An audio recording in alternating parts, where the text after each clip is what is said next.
Ahora, partamos haciendo la pregunta, ¿cuál es la relación entre ideología de género con los procesos políticos que se han dado? En primer lugar, yo creo que para comprender esto es muy importante entender que la ideología de género en cuanto a movimiento político ha hecho uso de una serie de falacias. Hay un filósofo muy interesante cristiano que se llama Roger Scruton, quien en su libro El uso de los pesimismos o los beneficios del pesimismo, dependiendo de la traducción que ustedes vean, él habla acerca de cómo la ideología de género y otros movimientos han utilizado distintas falacias para poder permear con su discurso y afectar la sociedad. Aquí nosotros nos vamos a encontrar con lo siguiente, con que la ideología de género va a utilizar una falacia muy especial que se denomina la falacia de la utopía. ¿En qué consiste la falacia de la utopía? Según Scruton, la falacia de la utopía consiste en tomar la sociedad presente, señalar sus defectos, señalar sus errores y maximizarlos, es decir, plantear que estos errores, defectos, detalles son la norma de la sociedad. Y a partir de eso, de esta sociedad casi satanizada por errores que se han maximizado, ya que se han planteado como si fuesen lo que define la sociedad y no como las excepciones, se hace lo siguiente, se plantea un mundo que es opuesto, que es distinto, que es un mundo utópico, donde la libertad es la norma, donde las personas se encuentran totalmente realizadas, donde no tienen ningún tipo de conflicto emocional o psicológico. Es así que la ideología de género ha utilizado esta falacia. Ha tomado algunos problemas que puede encontrarse en la sociedad occidental cristiana, ha tomado los problemas que podemos tener, que pueden ser muchos reales, pero que son que son excepción y no norma. Sin embargo, la ideología de género los toma y los establece como si fuesen la norma. Y posteriormente establecerlos como la norma, dicen, ¿sabes qué? Nosotros tenemos una sociedad mejor, una sociedad donde tú serás libre, donde serás feliz, donde no tendrás ningún tipo de conflicto emocional y tú por fin te sentirás tranquilo contigo mismo. Claramente, esa es una utopía. El problema de esto es que ellos plantean lo siguiente, que su utopía es inalcanzable no porque sea falaz, sino porque hay movimientos filosóficos o discursos políticos o religiosos que se oponen al cumplimiento de su utopía. Esto se traduce entonces en que estos movimientos que se dirigen por lo que es la falacia de la utopía plantean la necesidad de una censura extrema y radical hacia todo movimiento o tipo de discurso que se oponga a la utopía que ellos plantean. Es así que nosotros hoy día vemos una brutalidad y una irracionalidad tremenda por parte de los movimientos que se suman a la ideología de género, sean políticos o movimientos sociales, en donde no están dispuestos a dialogar, donde no están dispuestos a debatir, donde plantean una censura a rajatabla contra cualquiera que señale una disposición de crítica o de análisis hacia sus palabras. Ahora, ¿cómo se da esta censura? Bueno, esta censura tiene 3 etapas. Estas etapas son, primero, una censura de tipo mediática, es decir, redes sociales, en las noticias, en la televisión, en la radio, una censura mediática. En este sentido, los medios de comunicación son muy potentes en el ámbito político, por eso son considerados el cuarto poder, porque callan estas voces disidentes y no permiten que planteen sus argumentos racionales, ni se abren a la posibilidad de un debate serio. En segundo lugar, tenemos una censura social, es decir, las personas comienzan a dejar de lado o apartarlo y ya no hablan de una perspectiva crítica sobre los temas que proponen, por ejemplo, ideología de género. Y tercer punto es la censura legislativa, en donde literalmente se establecen leyes de censura que sancionan con cárcel o multas tremendas a las personas que se levanten hablando en contra de estos movimientos. Tal vez ustedes no lo saben, pero Chile ya está en ese proceso. Es tremendo, pero Chile ya está en ese proceso. De aquí, por lo tanto, surge esta evidencia, o percibimos o nos vamos dando cuenta de que la ideología de género y los movimientos políticos se van uniendo. Se van uniendo en una burocracia política, en una burocracia legislativa, y todo esto orquestado por organismos internacionales, que la verdad lo que hacen es volverse restrictivos hacia lo que es el mensaje del Evangelio. Ahora hagamos un pequeño recorrido acerca de la ideología de género y entendamos cómo es que esto pasa. Bueno, voy a explicar brevemente esto. La ideología de género va a partir inicialmente con un movimiento filosófico que se denomina la Escuela de Frankfurt en 1925, que surge y se crea obviamente en la ciudad de Frankfurt.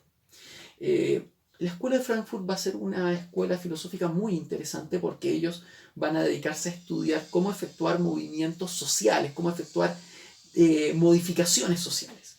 Esas modificaciones sociales son las que nosotros estamos viviendo ya desde mediados del siglo XX y hoy día en el siglo XXI. Sin entrar en detalles sobre la Escuela de Frankfurt, porque podríamos hablar mucho, sí podemos decir que primero se movió en el ámbito académico y después pasó al ámbito político. Distintas organizaciones fueron financiando a los promotores de la Escuela de Frankfurt. La Fundación Rockefeller, la Fundación Ford, por ahí también algunos dicen que la Fundación Rothschild estuvo involucrada. Como sea, el hecho es que estas fundaciones invirtieron millones y millones de dólares para que los promotores de lo que es la Escuela de Frankfurt o sus ideólogos pudiesen tener cátedras en distintas universidades y literalmente recorrieran Estados Unidos y Europa promoviendo sus ideas. Esto comenzó a tener implicancias primero, como digo, académicas, pero después se llevó al plano político. Y dentro del plano político se comenzaron a generar lo que fueron las conferencias de la CEDAW o las conferencias por los derechos de la mujer, que nadie podría inicialmente estar en contra de esto. Sin embargo, la ideología de género, que ya había sido bastante divulgada y promovida por los ideólogos de la Escuela de Frankfurt, hizo algo muy interesante y tomó el concepto del derecho de la mujer como el derecho fundamental y estableció una premisa o una consigna política, que fue esta: que la cultura occidental cristiana había estado reprimiendo y esclavizando a la mujer. Por lo tanto, era necesario un proceso revolucionario social, en donde se debía luchar por sus derechos. Esto, que parecía completamente a algunos coherente y sin problema, aunque presentaba muchas contradicciones, tenía por debajo la idea de promover lo que era la deconstrucción de la figura masculina y la deconstrucción de la figura femenina, y por lo tanto la deconstrucción de la sexualidad. Es así que se celebraron una serie de conferencias mundiales donde se hablaba acerca de la mujer. Ciudad de México en el 75, Copenhague en el 80, Nairobi en el 85, pero la más importante de todas estas fue la cumbre de Beijing en 1995. En la cumbre de Beijing de 1995 se va a establecer o se van a evidenciar las reales intenciones que se venían trabajando. Esta cumbre estableció que el eje central de los derechos humanos tenía que ser el ser educado en perspectiva de género. Es así que en la cumbre de Beijing de 1995 se van a tomar todos los derechos humanos y se va a decir lo siguiente: que el derecho fundamental, el derecho más importante y prioritario, no es la educación, la alimentación, la salud, la vivienda, no. La familia, tampoco. El derecho prioritario que se estableció en esta cumbre, el derecho más importante para ellos a partir de esta cumbre, fue el derecho de ser educado en perspectiva de género. Es así que lo que se hizo en esta declaración mundial en el 95, promovida obviamente por la ONU, en donde participaron 189 países, fue buscar un empoderamiento de la mujer a partir de un proceso deconstructivo de cómo se entendía la figura femenina hasta esa fecha. Y esto se tradujo claramente en levantarse en contra de lo que era la doctrina cristiana respecto al tema de la visión del hombre y de la mujer. Es así, podemos decir que a partir del 95 se va a desatar todo lo que va a ser esta ideología de género sin ningún tipo de tapujo ni de limitación. aquí podemos tal vez entrar a conocer algunos dichos de lo que es la cumbre de Beijing, y me gustaría leer un extracto de la cumbre, que dice así: la perspectiva de género es el objetivo de desarrollo general a largo plazo, mientras que la incorporación de esta perspectiva va de la mano con un conjunto de enfoques específicos y estratégicos, así como procesos técnicos e institucionales que se adoptan para alcanzar sus objetivos. La incorporación de la perspectiva de género integra la igualdad en las organizaciones públicas y privadas de un país, en políticas centrales o locales y en programas de servicios sectoriales. Con la vista puesta en el futuro, se propone transformar instituciones sociales, leyes, normas culturales y prácticas comunitarias. ¿Qué significa este párrafo? Porque suena un poco como en el aire. Bueno, en términos muy sencillos, este párrafo quiere decir lo siguiente. Bueno, lo que plantea es el gran proyecto de la ONU por promover la perspectiva de género. Primero, a ver, se van a señalar aquí lo siguiente, que por medios técnicos, televisión, cine, radios, redes sociales, la ideología de género se debe promover sí o sí por todas las vías posibles. Es decir, los mass media se vuelven completamente funcionales a dar a conocer la perspectiva de género sin ningún tipo de tapujo o limitación.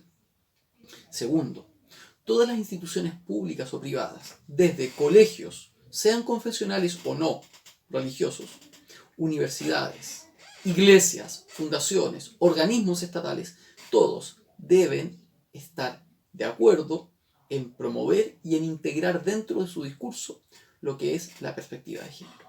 Y por último, tercer punto, no menor, o posiblemente más importante, es que se deben generar leyes que institucionalicen la perspectiva de género en todos los países, es decir, que la promuevan, que la validen y que se sancione a cualquier persona que de alguna forma se levante con un discurso crítico a la perspectiva de género, bajo la lógica de discriminación.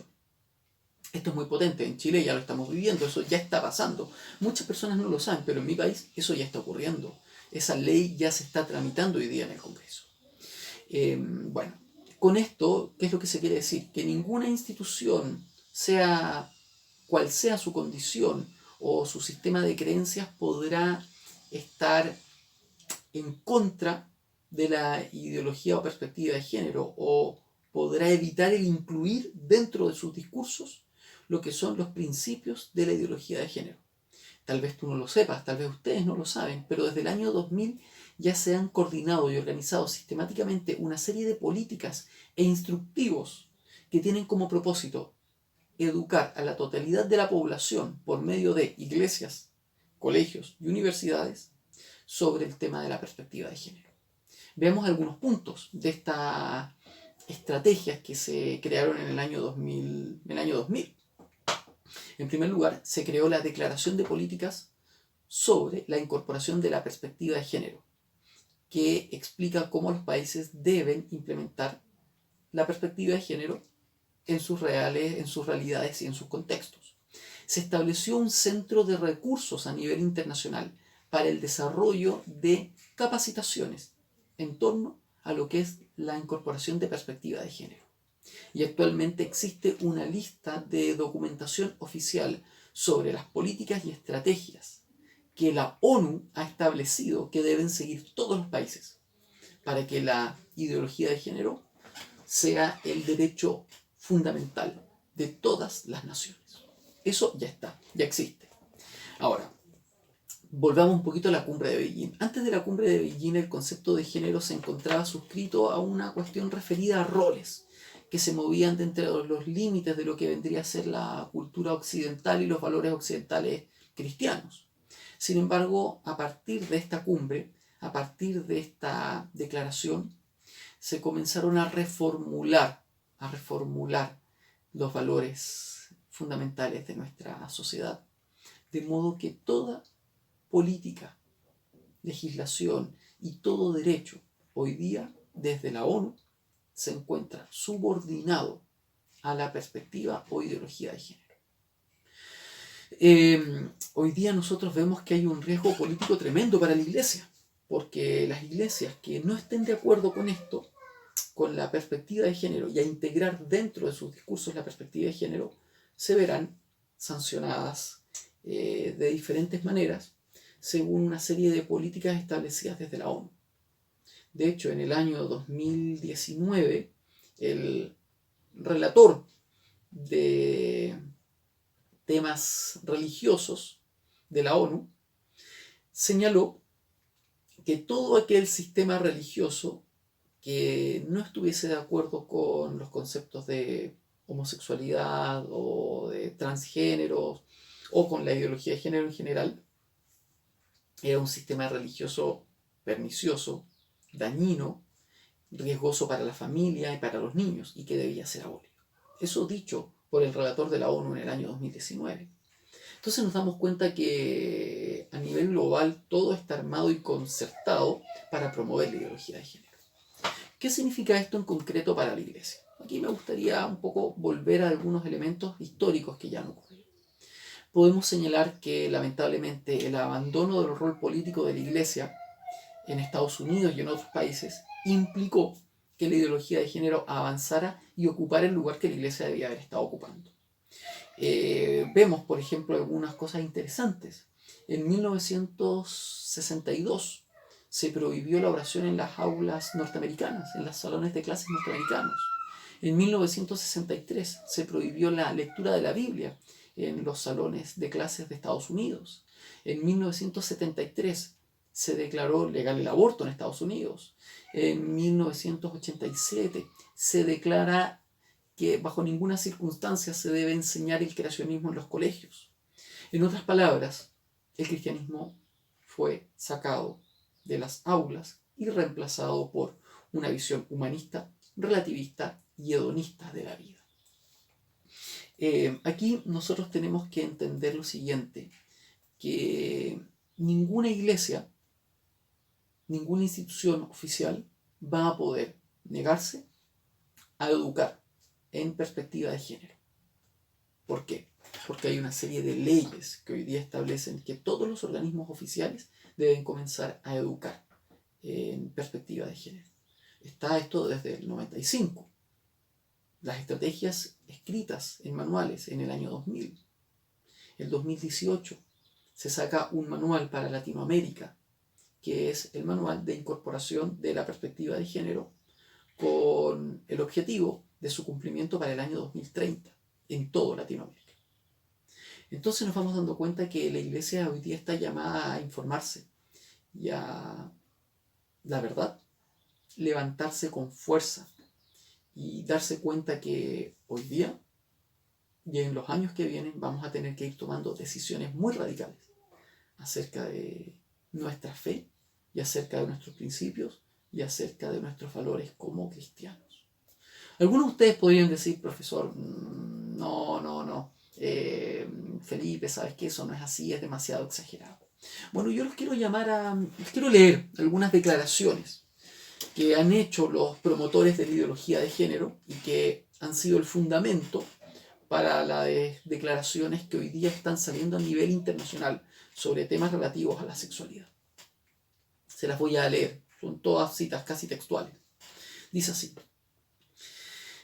en la actualidad el patriarcado se sostiene en las condiciones políticas del amor y se define el amor como prácticas de relación sociosexuales de tipo heterosexual. La tesis es que el amor propuesto por la cultura occidental cristiana es materialista, alienante y una práctica social que busca usar a la mujer como un medio para la reproducción del patriarcado y que afecta, por lo tanto, las condiciones de trabajo productivo y reproductivo de las mujeres, esclavizándolas de esta forma. Interesante, ¿ya? La visión tradicional de la heterosexualidad cristiana aquí está puesta claramente en duda y directamente atacada, casi satanizada.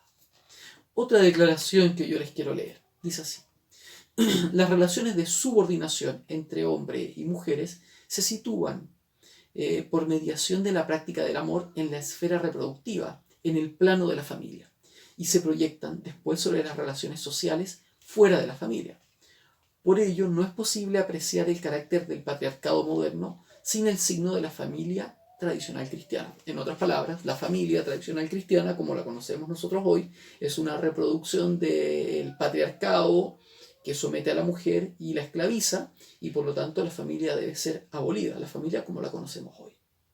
Sigamos un poquito más, leamos otra cosa. Dice así, tal vez esto también les interese. La función materna excluye a las madres del trabajo remunerado y por extensión del estatus de ciudadano, dado que la reclusión de las mujeres al plano de lo privado supuso que se les privase de una serie de derechos consagrados como universales. Esta privación ha sido definida desde la óptica masculina, ya que al no poder trabajar se ven sometidas a una relación de sometimiento o esclavitud. En otras palabras, la maternidad hace que la mujer sea esclava del hombre, porque la maternidad le impide a la mujer ir a trabajar fuera de la casa con un trabajo remunerado. Es decir, hoy día la maternidad también, desde la ideología de género y desde los autores que está tomando la ONU, es un elemento casi diabólico, satánico, que esclaviza a la mujer. Avancemos un poquito más. Al patriarcado se le puede reconocer en las relaciones que los hombres mantienen con las mujeres dentro del sistema capitalista. Relaciones entre hombres y mujeres que no son casos aislados o puntos privados de la pareja, sino que son relaciones sistemáticas que se dan en la cultura occidental y que son perpetuadas por las lógicas sociales heterosexuales. En otras palabras, lo que aquí se nos está diciendo es que el patriarcado ha impuesto la heterosexualidad como una forma de mantener sometida y esclavizada a la mujer. Por lo tanto y por defecto, si queremos liberar a la mujer de su esclavitud, tenemos que abolir el capitalismo y, en consecuencia lógica, la heterosexualidad. Sigamos un poquito más. El matrimonio heterosexual es un contrato sexual en donde se genera la división de las esferas públicas y privadas. La ideología de género propone que el contrato social está en que éste ha sido construido a partir de la diferencia sexual que marca la línea divisoria entre la libertad. El contrato matrimonial es un pacto patriarcal por el que los varones generan vida política a la vez que pactan mediante un contrato sexual los términos de su control sobre la mujer. Contrato sexual por el que, mediante la fraternidad, los varones se constituyen como maridos, trabajadores y ciudadanos y relegan a la esfera privada, al espacio de la naturaleza, a las mujeres, y del que derivan de manera natural determinadas tareas, responsabilidades y comportamientos. En otras palabras, el matrimonio heterosexual es un contrato en donde el hombre establece divisiones de derechos entre hombre y mujer y donde lo que hace es recluir a la mujer en la casa y hace que deje de ser un ciudadano. Si ustedes lo piensan, estas son brutalidades, son unas contradicciones espantosas y carecen de sentido. Sin embargo, estas son las consignas que hoy día están dirigiendo a las políticas públicas a nivel internacional. Avancemos un poquito más. Quiero leerles otra cita.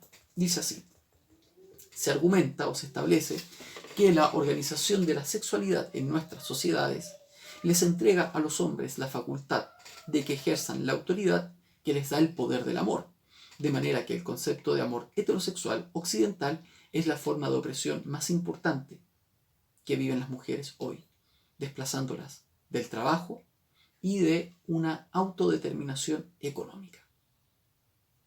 O sea, el amor heterosexual es maligno y esclaviza a las mujeres.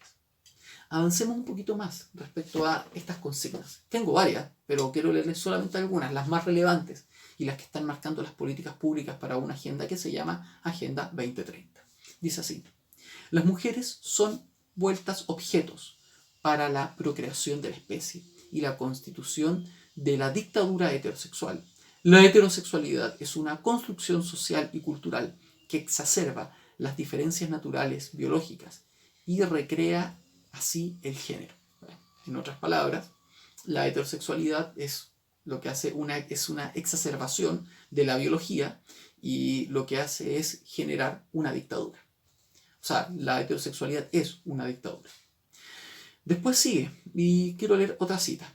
Las diferentes instituciones sociales, como la iglesia, escuela, universidades, sirven para clasificar a grupos sociales, otorgando a las personas determinados rasgos que les han de caracterizar y para estructurar los espacios, llevando a que las nuevas generaciones repliquen modelos de represión patriarcal. Se vuelve, por tanto, necesario que todas las instituciones modifiquen su forma de comprender la sexualidad. De este modo, mediante el esencialismo cultural, que antes se enseñaba colocando como centro la moral de la cultura occidental, se ha estado promoviendo la desigualdad y se le dota a esta moralidad de un carácter de inmutabilidad que es necesario abolir. En otras palabras, tenemos que abolir la cultura occidental que se funda en los valores cristianos. Todas estas citas son parte de lo que vendría a ser el discurso de la ideología de género que toma sus bases en la Escuela de Frankfurt y que hoy están siendo los lineamientos de las políticas internacionales de la ONU y de otros organismos como la UNICEF o como incluso la OMS. De aquí no nos debe parecer extraño que poco a poco, con los procesos políticos que estamos viviendo en Latinoamérica, como en mi país, con una nueva, por ejemplo, constitución, esté pasando lo siguiente, que hoy día los chilenos, tal vez ustedes no lo saben, pero vamos a perder el derecho a libertad de culto. En Chile vamos a perder el derecho a libertad de culto. Ya no va a estar en la nueva constitución. Vamos a perder el derecho, ya quedó fuera, el derecho de los padres a educar a sus hijos. Y va a ser el Estado el que los eduque. Los padres vamos a ser garantes del derecho de que los hijos se eduquen en ideología o perspectiva de género. Se van dando cuenta, y todo esto avalado y dirigido por organismos internacionales como la ONU. Hay mucho material y mucho estudio, o sea, muchos textos que podemos ir estudiando y donde, si sabemos leer los textos y entenderlos, nos vamos a ir dando cuenta de estas ideas. Yo saqué, la verdad, los textos que son más explícitos y los traté de escribir de la forma que fuese más clara. Ahora, esto es interesante porque ¿cómo es posible que estas ideas lleguen a ser aceptadas por la población? Ustedes dicen, ¿sabes que es imposible que la población acepte esto? No. De nuevo volvemos un poquito a la escuela de Frankfurt. Y aquí no quiero satanizar a la escuela de Frankfurt, pero fue una escuela filosófica que se dedicó a estudiar cómo generar modificaciones sociales. Y la escuela de Frankfurt propuso una serie de estrategias bien interesantes para poder generar lo que es la modificación social. Propuso estrategias y las aplicaron. Yo voy a decir los nombres de estas estrategias. La escuela de Frankfurt no les va a poner estos nombres vienen después con gente que se dedicó a analizar qué estrategias proponía la escuela de Frankfurt. Pero la escuela de Frankfurt va a ser la creadora de las ventanas de Overton, que es una forma de modificación social donde paulatinamente vamos moviendo los límites de las normas hasta que terminamos avalando cualquier cosa. La programación predictiva, en donde por medio del uso de las redes sociales se va, digamos así, anunciando o condicionando a la gente para que acepten ciertas ideas. La dialéctica cultural, que significa en términos muy sencillos que tenemos un valor vigente y lo que tenemos que hacer es satanizar ese valor y colocar el valor opuesto y que haya una lucha y que a partir de esto surja un nuevo valor. Cada una de estas formas de modificación se generaron con el propósito de literalmente cambiar paulatinamente la manera en que la población ve la realidad y así también abolir los valores cristianos. Estas formas son lentas y paulatinas. Toman varios años, entre 10 a 12 años aproximadamente. Lo que la gente no sabe es que ya están desde hace más de 10 años aplicándose. Aproximadamente desde el año 2008 ya se están aplicando de forma sistemática en Latinoamérica. Cuando se consigue la aplicación de estas estrategias, se ha observado que literalmente hay una modificación del espíritu de la cultura, que se termina plasmando en legislaciones y en políticas públicas. Por lo tanto, yo los llamo a estar atentos, a analizar, a investigar y a leer, a discernir los tiempos y a darnos cuenta en qué época nos ha tocado vivir. Tenemos que entender que hoy día la ideología de género no es solamente un discurso que afecta a la sexualidad, sino que es una política pública, una cosmovisión que desde la ONU está afectando a todas las naciones. La pregunta que yo les hago hoy día es, ¿qué vamos a hacer como iglesia? ¿Cuál va a ser nuestra postura?